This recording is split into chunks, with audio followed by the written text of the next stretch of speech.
guys, I'm Noah here with the Cibolo Nature Center and Farm, and we are out at the beautiful Cibolo Creek to talk about something really cool that's going to be happening this fall, which are actually our virtual outdoor classrooms.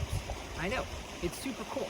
And this one that we are specifically focusing on is using something known as the float method to find out what the river flow is in this section of river, or another way of saying that is how much water is coming through the river.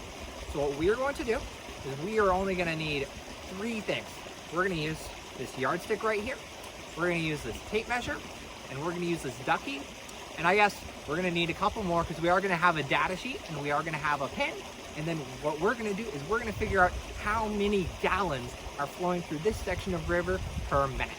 So the first thing we're going to do is we're going to want to take 3 measurements of river depth. Now, it's a little bit shallow here, so we're measuring in inches.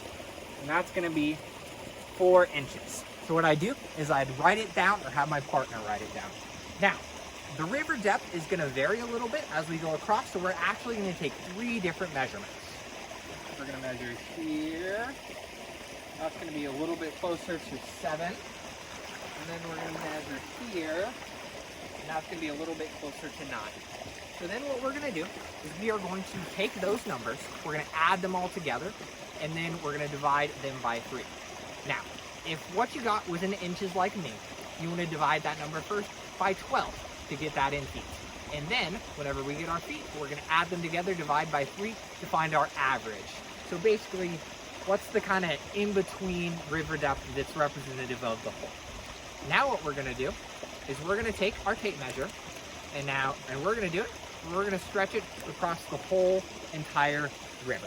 Now, it's a little bit hard to do, and I already did that once, and so I can tell you, I'm not going to do it all the way, but I can tell you that this river is already 18 feet long. So then what we do is we have those 2 numbers. We have the average depth and we have the length. So we're going to multiply those 2 together, and that is going to give us what is called the cross-sectional area. So you want to write that down and keep that number in mind because that is going to be important later, but we are not going to do it right. We're not going to use it right now. Next, what we're going to do is my absolute favorite part of the experiment.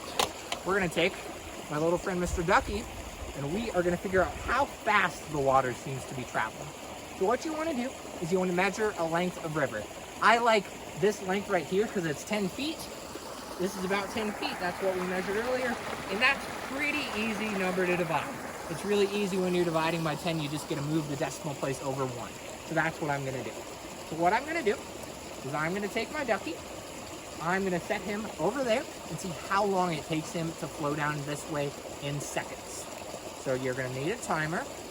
Take our phone, go on to timer, there we go. We've got the timer.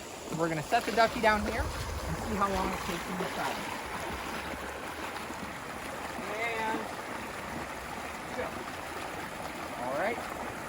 So the ducky's traveling. Remember, I started right here. Come on, Mr. Ducky, you can do it. And stop. That took 12.63 seconds. So, we are going to repeat the experiment with this ducky 10 different times because the creek flows at different speeds as you go down. So what we're going to do is we're going to take all those numbers together, right? We're going to take all those numbers, we're going to get a really big number, then we're going to divide it by 10 to find the average speed, or about what the speed is taking all of them into account.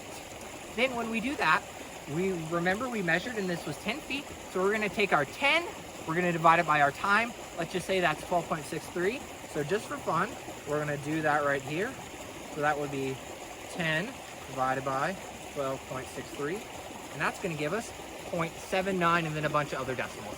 Just because this is an experiment, we're going to say it's 0.79. So then what do we have?